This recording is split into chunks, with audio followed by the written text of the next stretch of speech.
Hello, podcast listeners. We know podcasts are a great way to catch up on a program that you may have missed on KSJE, and it's provided as a free service of this radio station. But you know, KSJE is now listener-supported, and so while you enjoy this podcast, we hope that you'll also take some time to join KSJE. Become a member today. It's quite easy to do. Just go to our website at ksje.com/support and pick the level of support that best matches your budget. Thanks again for listening. Here's your podcast.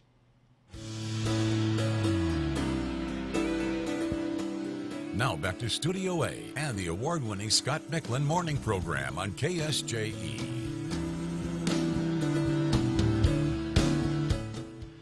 And my guest on the program this morning, as I mentioned, from Aztec Schools, we have Superintendent Lauren Laws is here this morning. Good morning. Welcome back to KSJE. It's great to have you here. Thank you. Thanks for having us. You brought a couple of folks with you as well this morning, did. so we will introduce them as well. First of all, the principal of Park Avenue Elementary School, Jessica Sledzinski, is here. Good morning, Principal Sledzinski. Good to have you here. Thanks for coming in. Also, your assistant principal here, too, Thomas Riddle. Mr. Riddle, good morning to you. Good morning. Thank you for having us. Good to have all of you here this morning to talk a little bit about what's going on at Aztec Schools these days.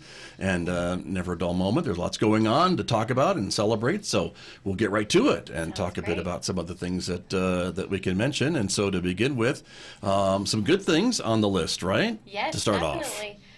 We are very proud of our Aztec boys wrestling team. They just won state, so they won for the 22nd time, not in a row, but the 22nd time. Still pretty impressive, though, yes, right? And yeah, they no did kidding. win last year, so they went back to back. So we're very proud. We had 5 individual state champions, and then, gosh, numerous. I don't even know the total that were on the podium. So we're very proud of them. They work very hard all year.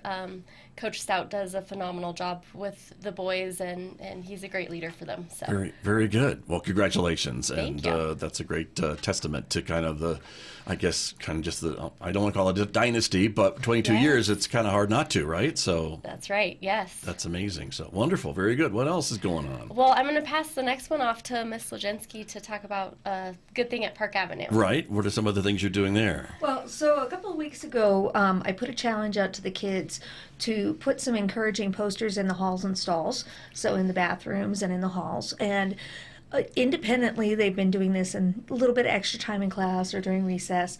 Yeah. And there's at least 30 posters hanging in the halls that they've made, and this is just a sample of one.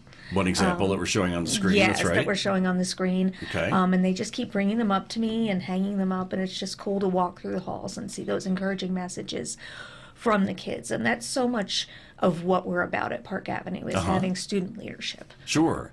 And does that get maybe a bigger response from the other students, that it's coming from one of their peers than maybe a grown-up to putting up posters and things that you bought online and or they're whatever? so proud, and then to see that it's their friends who are doing it, it encourages them to do it too. Right. Gotcha. No graffiti? No. See? Absolutely not. See? That's probably another good thing, right? So that's important. So very good. And for our radio audience, I'll just kind of describe it on the radio, but what we're seeing is the poster with some pool balls and some sports balls. It says, "You belong here, right here, and now." And that's one example. And you've got how many, did you say? About 30 right now, but okay. I had a student hand me 5 more in the bus lane yesterday. So okay. More to come. Yeah. For Friday. Yeah, but, that's true. So very good. Well, congratulations on that. And is that something maybe other schools can maybe I think it's a great take idea. on or try, in the hallways? Definitely a great idea. I know Miss Sledzinski is one that our other principals reach out to often, so she's great about sharing the good things that are going on, and how to address those. So share away and spread the love. Very good, very good. Well, congratulations. We'll go on to our next item here to talk about this reunification drill. Yes. So yesterday we had a professional development day, and we now we're going to have to admit that we're pre-recording this because it's really spring break. So we will tell folks this happened a week ago. I already forgot. Yesterday, but that's okay. No, I just don't want to be able to wonder what you're talking about. Yes, but this is about a week ago you had this drill. Correct. Okay. And so we've done reunification drills before, but it's always like paper-based or tabletop or something. Yes, right. Yes. So we were the first in the state to use we have a program called Raptor, and it's an app in the phone, and basically Raptor can do everything that we have done previously by paper in the app. And so we wanted to try it and see how it went. So we had some San Juan County Safe in School personnel there. Right. And then we had some Farmington people as well, just to kind of see how the drill went. It went really well. So what we did was at 8:15, we called a gas leak drill at Park Avenue. And so the alarm went off, and we accounted for teachers, I believe, at that time. And then we, at 8:30, called, okay, we're going to have to leave Park Avenue and go to Kugler Middle School. So this is at Kugler Middle School where we set up the drill.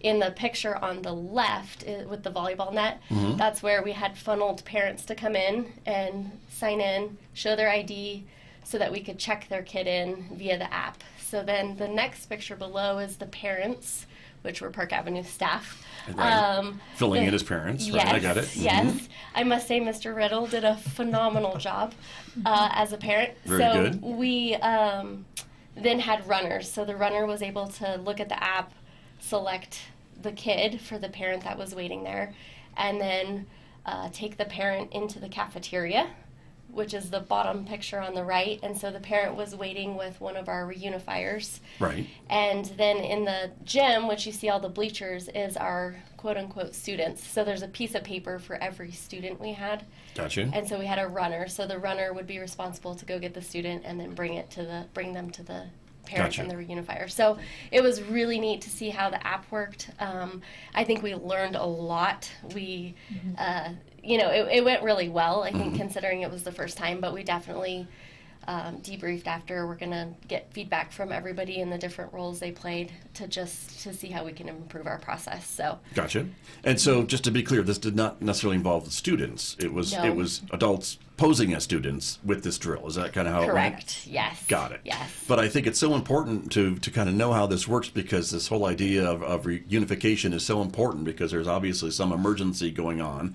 And how do you get the right kid with the right adult and make sure they're safe and make sure they're going home with the right person? I mean, that's all part of what you do each and every day. But then in times of an emergency, there's a little extra stuff going on too, to make sure that still happens. Right. Absolutely. Yeah, I think we had, you guys have 315? Okay, so we were trying, I think it took us about an hour and 15 minutes, and we were about halfway through the students. Right. And so we used our central office staff.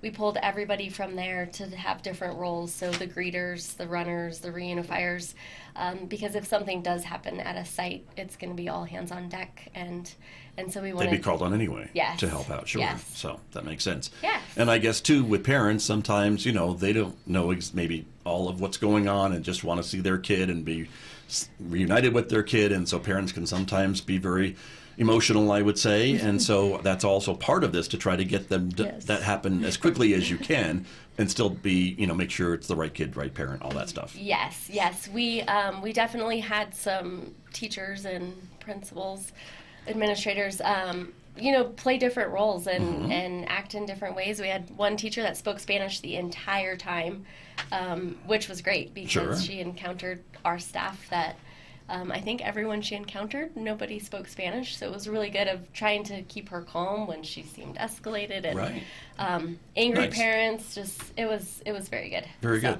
Well, congratulations on that, and it sounds like this is something you might try at other schools too, just to let the staff experience some of the similar stuff. I think we'll probably play with it. Park Avenue was great. I don't know how you guys got roped into that, or if it was your idea. Mr. Law has asked us. Okay. Okay. All right. I think we'll just continue to make our staff aware of how the whole process works. Sure, but now that you've done it, you kind of know what to expect too. Sure. Yes, and I know some of those, like as parents, we had some of those people like, hey, go be a parent so you can see how the process works. Or we had a board member there just so they can understand it as well. So right. It's very helpful to see it all in action. Nice. And that app was really, I guess, helpful in doing a lot of these tasks, maybe, or helping to kind of move things along than not having it, I guess, yes, is my question. It's amazing. We ran into some hiccups that we'll address definitely with the company, like siblings. So we would have a parent come in for one child, and then it would only let you do one at a time. And so the poor parent the first time had to go back through, and then I think we figured out a better system. So Okay. it But was you wouldn't nice. know that until you did the drill. Yes. So. Yes. Got it. Very good. Well, thank you for sharing that, and that sounds like good news for parents and students at Aztec schools to know how to do this when it happens. It is budget season. It is. It's budget season. So we just got our count. We got our 120-day count. We're a little bit bummed because our number went down, almost 100 students. Yeah. So, which will obviously have a huge impact on our funding for next year. There's different rules. So Sure. our total we're looking at is we're budgeting about $28 million, which is down from where we were last year. Some of the big factors are the 80/20 insurance is huge. So, right, it's a good thing, but our district has never paid 80% of insurance. So we have to account for not only everyone that currently has insurance, but all of those that are like, well, that's a great deal. I'm going to now sign up for insurance. So Mrs. Garcia plans for about 25% of new enrollment there. Sure. So we're budgeting about $1 million to go toward insurance. Got it. This was a legislature change, I guess, Yes, that they pushed yes. through, right? That happened. So got Yes, it. and so I think it's important to note that it's not funded, and so it has a large impact on districts' budgets. We've been paying about $500,000 for insurance for our staff, and so it'll add on another $500. Right. So that's a big chunk. Significant, right? Yes, But I'm sure, yes. again, for your employees, they appreciate it because Yes. they are paying probably less Yes. towards their insurance with this 80/20 split. Right. So that's how that will work. Got it. Yes. Okay.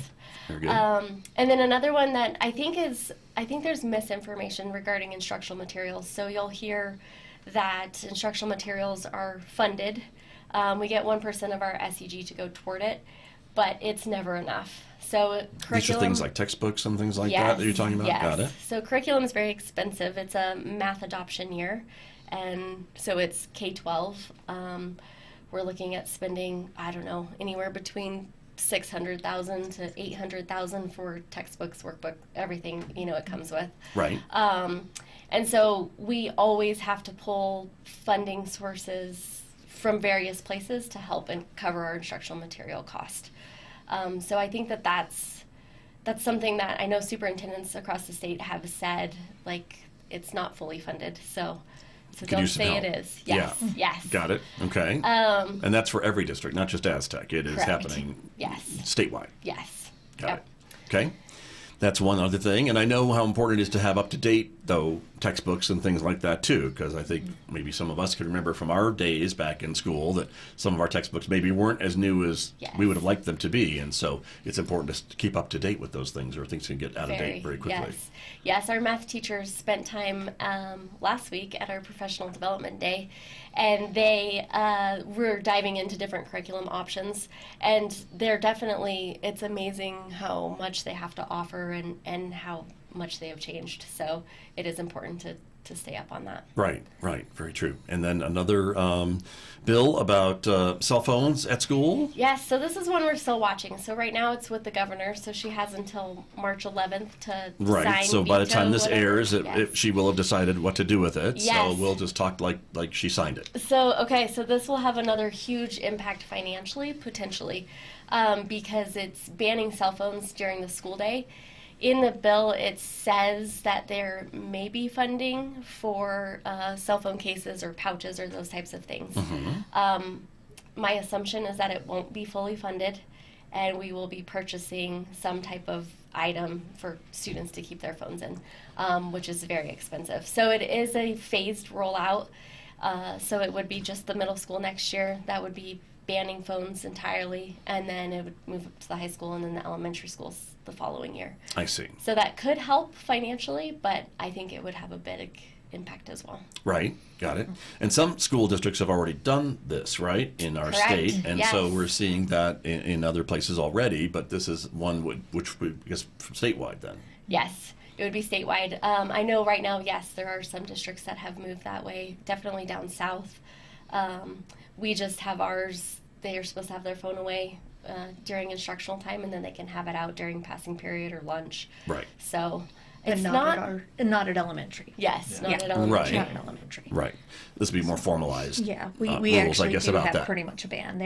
They don't have it during the instructional day, only before school or after school. Got you. And they store it then just in a In their desk or backpack. somewhere, or In their backpack, not a formal locker or something like that at the moment. But this would require that, I guess, or I don't know that it depends. would require it. I see. I think, and elementary is a little bit easier, right, to tell a kid to put Much. their phone away Right. than a middle schooler or a high schooler. So Sure. we could potentially look at not purchasing something there. And I think teachers have. Right. It's just different with a 10-year-old. Yeah, true. So. Very true. Yeah. But I think, too, from what I've heard, maybe at the high school level, maybe that there's more maybe students interacting with each other rather than having their faces Yes. in a screen and things like Yes. that. And so I think some folks have noticed some positive social changes at school. Very much so. with this. I think kids have done really well. When I go to schools or in classrooms, I definitely don't see it as much. You'll see it occasionally, Right. But that's part of it. Is we need our teachers being very consistent with it and Gotcha. and Right. addressing it. So. Exactly. And so does this law, and I'm sorry I'm not more familiar with it, but does it give the district a little leeway as to how you do it? If you do bags or pouches or lockers or what have you, do you still have some local control, the school board, as to how you want to implement this? Yes.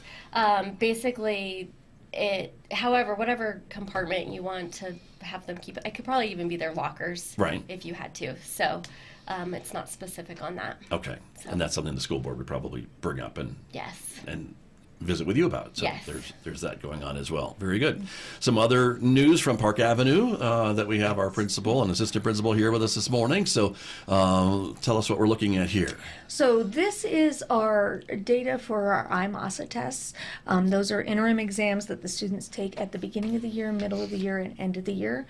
So when we're looking at the end of the year data from 24-25 last year, as compared with our middle of the year data from this year. So these were tests they took in April of last year versus December of this year. Okay. There are some huge gains.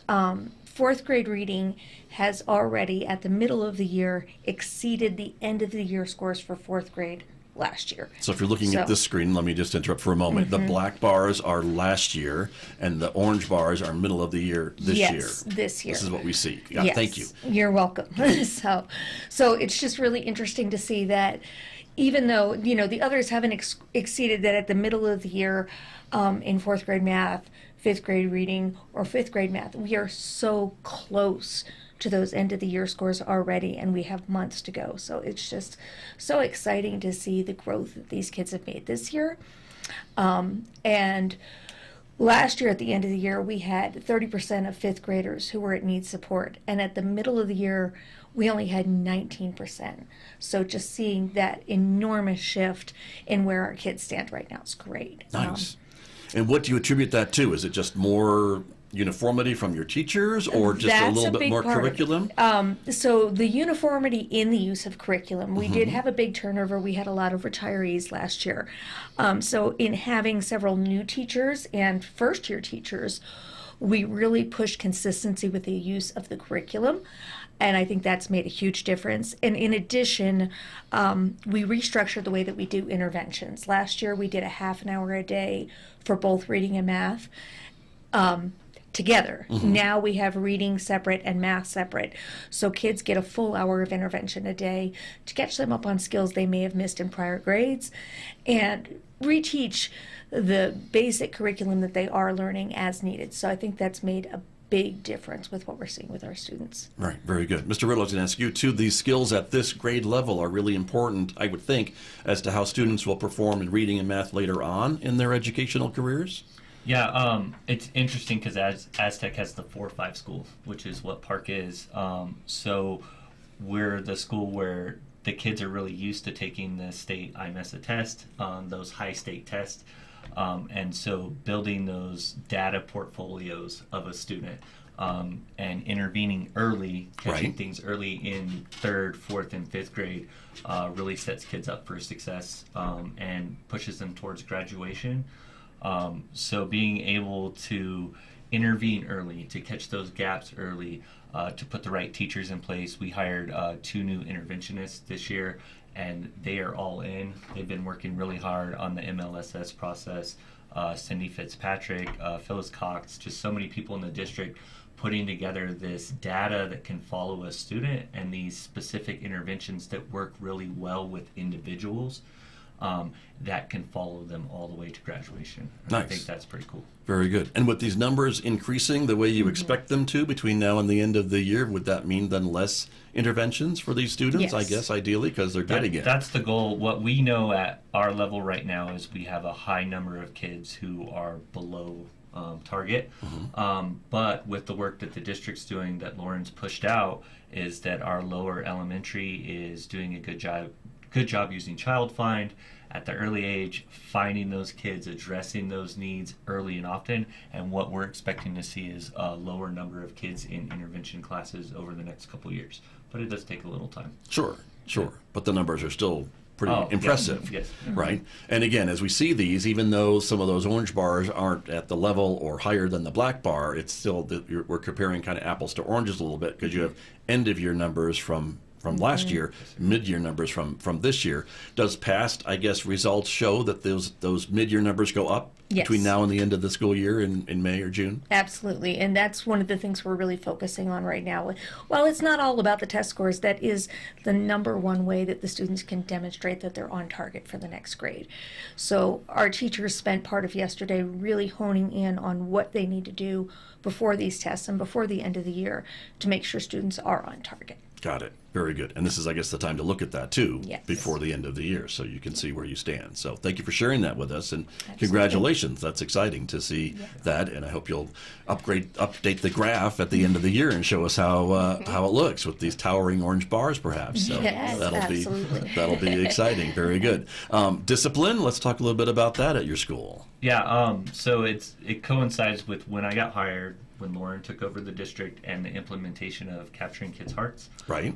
So all that happened at once, and I think the best part about Park and the district in general is the trust that they have with us creating what I call and what others call behavior response teams. So when I got hired, it was her and a social worker, and they were managing the behavior of 300 plus kids. Well, that's a full-time job in itself, I would Yes. think. And running Yeah. a school and all those things. Right. But the push for the district to develop a behavior response team. And so then hiring a social worker, hiring a counselor, hiring the right behavior teacher, hiring the right behavior EA. We're this cohesive group that just checks in on each other, checks in on students. Particularly, we talk in the morning, the first 20 minutes. We are everywhere checking in on these students. How was their weekend? What's their general mood? What's their disposition? What's going on? What do we know? What has the parent told you? And so that communication just developing, so that when we do have a behavior issue, we're responding in a way that's restorative. We're definitely not looking to put, at our age, kids in ISS very much. And in fact, our teachers will get very upset if we put kids in ISS, because ISS is the in-school suspension, not International Space Station. No. Okay, just making sure I get the acronym. So those teachers want them in class. Right. Even when they behave out, which is, where we pull them to the side, we take them to the front office, Miss Sledzinski or myself will talk to them, or we get them to the counselor or to their trusted adult, and we figure out what's going on. And we develop those relationships so that we can get them back in class. So since I've been there the last 2 years, our ISS incidents have plummeted. Nice. We have a lot more site intervention, which is like, hey, you need to go visit with Mr. Riddle, you need to go visit with Miss Sledzinski. And our fifth graders, we can't walk down the hall without them wanting to talk to us, Wow. which is it's a good thing. Yeah, they want right. to share and talk about what's going on before an issue arises. And then the communication piece with parents, that's been the number one push we've had with staff, is pick up the phone and call the parents. It's tough. You never know what you're going to get.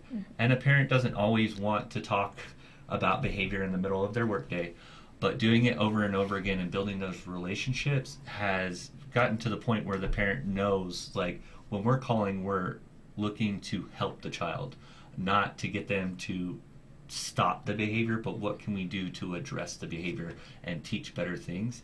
And it's been phenomenal. At Park Avenue. I think it's really important to note that the number one thing that our kids say, a lot of times it's don't call my parents, but it's I don't want to go home. I don't. I want to be at school. And that's one of the things that I have several kids that I'm going, I'm not sending you home. Let's work through this together and know that we're here to help you. So what happened? I think the voice that kids have in this and knowing that the adults are there to support them is so important. And, just a shout out on the slide for those who are on the radio, we have a slide of who can help. And our poster. It's a poster that's hung around the school in classrooms in the hallways. And our social worker and counselor developed this together. But in that, there's preventive strategies for the kids, and they're going to be working with every homeroom on how kids can deal with conflict and control their situation a little bit more rather than always going to adult. While we're there for them, they're becoming big kids, and they have some agency in that. So Right. it's great to just know that they're supported and they're part of the community too. Sure, and learning, I guess, those techniques and skills to maybe Yes. try to handle it amongst themselves, or Yes. know that there's an adult kind of standing by if necessary. But I guess the first line of defense is to try to talk to the other student themselves. Is that Right. kind of the idea that you're going That's for? Yes. it's huge. I mean, we haven't had one fight or one vape incident this year. Yeah, we've had a Right. fantastic year. Yeah. We have 2 great groups of kids and an awesome staff. So they great. know So- they can come talk to us before the conflict escalates. Now, there still might be consequences for Sure. being mean or saying something rude or being unkind, and they know that. But they would rather come address it with us before it leads to them trying to, at 10 years old, try and take care of it themselves, which has been just fantastic. And we're busy. I mean, our office is, I'll have 8 kids in my tiny office, just hanging out. And I'm never in my office because I'm always yeah. in the halls and the classrooms Sure. and Right. talking to kids. And so for parents, I just want one more question about this, and we'll move on. But I had just a question about maybe a parent who's maybe new, maybe their student is new to the district, and maybe they've never dealt with this before. Do they find it just kind of surprising that you would Yes. call them or want to call them and talk about this before the kid is now in detention or suspension or what have you? They are often in shock. But then we also have a program where we do positive student referrals. So oftentimes the parent might hear from me before there's ever a problem. For a And they're positive reason. For a positive reason. I see. Yeah, Okay. and they're very surprised by that.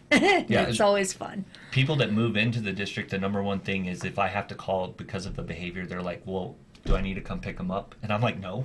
Like, please don't. Yeah. Like, we got this. Yeah, This they is need what to we're be here in for. school. But we do inform parents early and often of the slightest thing, so-and-so's having issues, so-and-so's pushing in line. We want our teachers to reach out to parents early and often with that behavior so that if I have to call, administrator has to call, the parents are aware and we're all on the same page on what can we do to prevent this from escalating. Gotcha. Okay. Very good. Well, that sounds like a great thing. Again, is this something, Ms. Laws, you might want to see happen at other schools in the district, or have them maybe model after Park Avenue? Yeah, we actually, our high school and middle school both, and I think all of them are doing positive referrals. So Okay. we're trying to build those relationships with parents and catch kids doing the great things before, you're never expecting the call to hear about how great your kid was. And sometimes kids, I know when I was principal, I'd be like, do you want to play a trick on your parents?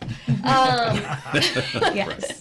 And so I think it's enjoyable for the students as Sure. well. Okay. And I think it's important to note that district-wide, we're all using the Capturing Kids' Hearts discipline process. Right. And a big part of that is really being proactive, reaching Sure. out to parents, referring back to our social contracts, letting students know our expectations before they get in trouble, so they don't. Right. Well, and I think that communication part is so important, I think, and that's the one thing. If I hear from parents about schools, it's usually that part of it, too. So I would expect they would appreciate that. So we just have a few minutes remaining, but we're on our last slide here, so perfect timing. But some upcoming events, that's a lot of upcoming events. Yes. And that's just one site. No This kidding, is just right? one Yeah. site. Just at and Park it's, Avenue. It's just probably about 2/3 of them. So Uh-huh. we have only 46 days of school left and so much going But on. who's counting? Yeah, well, Who's I was counting? like, we had talked yesterday about where our curriculum is going and what we need to finish by the end of the year. So we were like, how many days do we have? And then when we throw in all these wonderful trips and events between science fair, family night, and really some just cool things that I think are unique to our area. Our 5th grade ecology trip, we get to go out to Navajo Dam State Park on a grant from the public education department, and the kids get to hike to a pueblito and learn about the ecology of the river, and it's just cool. Nice. And So much more than just Yeah. getting it out of a book or a absolutely. PowerPoint or whatever in the classroom. I mean, getting out and actually seeing these areas and learning from people that are Yes. part of it is really helpful, I'm sure. So that's great, especially at this age, I would think, for your students. So that's great. So there's a bunch of things. Do you have a favorite on the list, either one of you? Trout.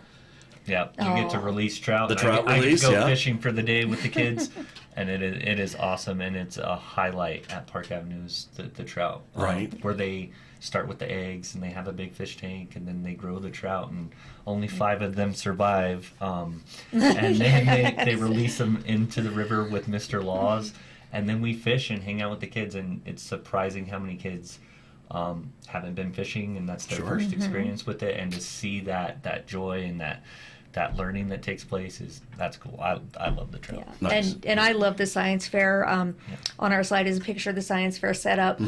It is just so cool to see these little kids. I mean, they're 9 years old, and they have to professionally present to the middle school students who are their judges, and they're so proud of what they did. So it's exciting to see their projects. Very, very cool. Yeah, I was asked to be a judge at a science fair a few years ago, and my brain got a little fried from understanding all those experiments from these big young little vocab kids. And I'm like, words. please explain this to me, because I don't know how you got it to work, but they did, and that was great. Yeah. So very good. Miss Laws, do you have a favorite on this list? I do. Amazing Reading Race, definitely. Okay. So All I, when I was principal at Park, we started this, and they have kept it going. So it's really cool to see just incentivizing students for reading and pushing and celebrating. So the kids that make it to the Amazing Reading Race get to do a big obstacle course at the Nice. end of the year. And yeah, so Miss Spanish does a great job of putting that all together and working with our JROTC. We met with them last week, I think, Okay. to talk about the course. And yeah, so it's very cool to see.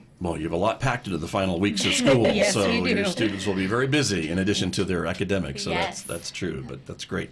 Well, thank you all for coming in this morning. We were out of time. Ms. Laws, do you have anything else to add before we go? I don't. I'm excited for the end of the year, and All right. yeah. Kids enjoy their Enjoy all spring the break, I events. guess, Yes. right? Yes. And you'll be back next week. Absolutely. All right, Yes. very good. Well, thank you all very much, Superintendent for Lauren having Laws us. and our principal and assistant principal from Park Avenue. Thank you for being here, both of you. Thank you. Have a Thank great you. rest of your Yes. spring break. Yes, sir. Thank you. You're very welcome. My guest this morning here on KSJE. Did you enjoy that podcast? We hope that you did. And if you did, share it with your friends. And if you really want to keep podcasts like this coming, please support KSJE. You can do it easily online at ksje.com.